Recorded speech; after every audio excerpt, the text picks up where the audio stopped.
welcome. I'm most In just what might be his last public appearance as a private citizen, Attorney Fitzpatrick spoke to the Bibb Jones unit of the American Cancer Society. When this opportunity came up, I put my name out there, and when it came, when it fell my way, I felt like it was even a better deal than most, because I could, A, I could continue to live at home on the farm, and B, I'd be going back to Macon, where I'd always liked. Home is that farm near Cochran in Bleckley County. This speech is particularly important. You see, soon-to-be federal judge Duross Fitzpatrick has beaten cancer. And this, he says, may greatly benefit his decision-making process on the bench. I believe I'm a little bit more tolerant. I believe I'm a little bit more compassionate than I used to be. I've learned never to say always and never to say never. That you know, life is precious. And that weekend I spent in Atlanta before I knew whether I was going to have a chance or not taught me how precious little bitty things are, like a walk down a sidewalk with your kids.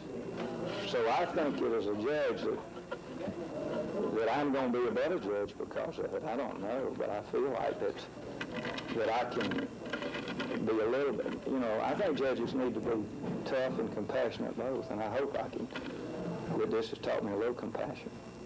I'm sure it has. He's going to be a good judge, Gail.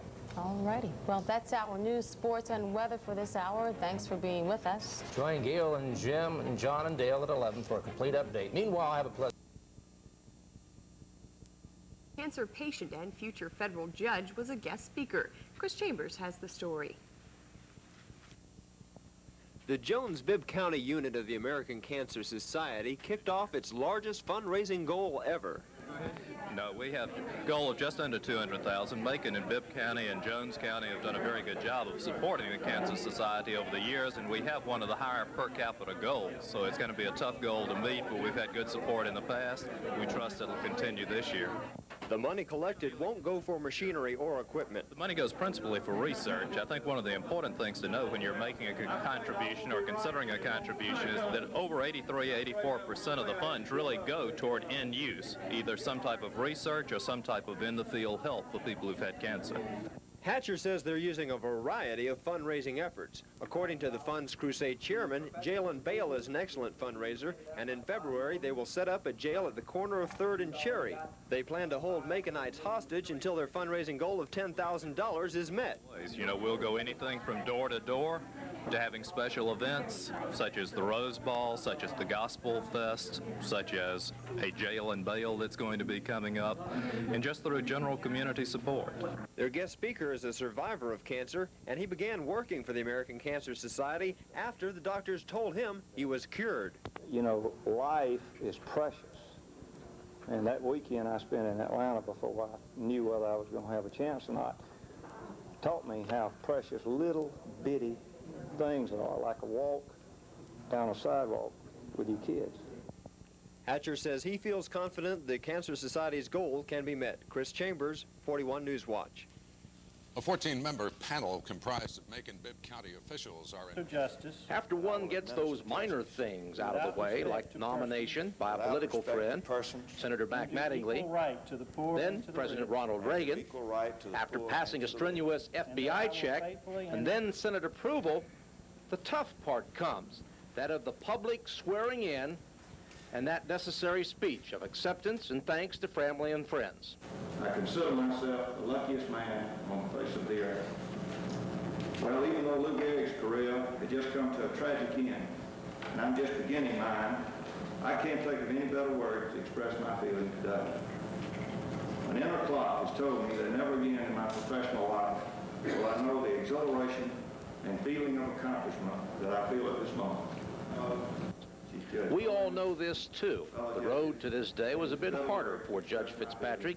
He had to battle cancer along the way. And this, too, like all other obstacles, he conquered. And after that recent battle with cancer, Judge, nothing can be hard. Congratulations.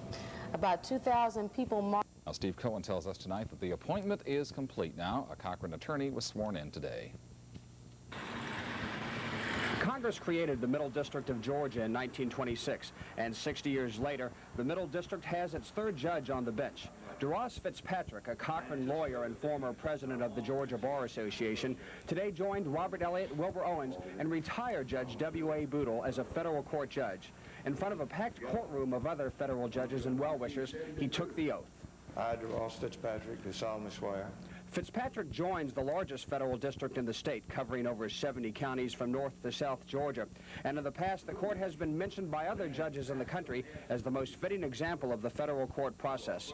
Fitzpatrick says he hopes to uphold those standards.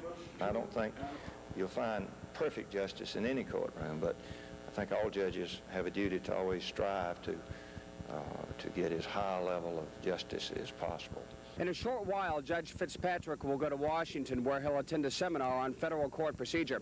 And when he comes back, he says, he'll be ready to dive into the cases that will be waiting for him. Steve Cohen, Channel 13 Eyewitness News.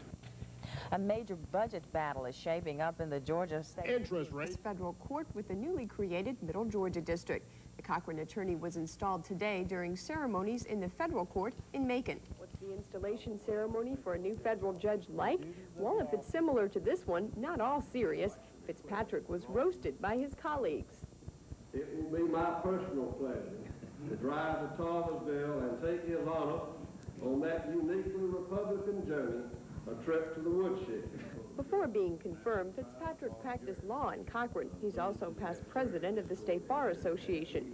How does it feel to get a call from the president asking you to become a federal judge? It was a high point, really, of certainly my professional life, was when I got that phone call, and it was awesome. The president's nomination to Fitzpatrick was confirmed by the Senate. Now it's down to business for the new federal judge. First stop, Washington, D.C. for a week-long seminar. Fitzpatrick says his goal in his new post will be just opportunity to be heard, and that you are diligent enough to study the law and understand the law well enough to apply it to the facts, so that as close to justice as can be done will be done. Still to come on 41 News Watch.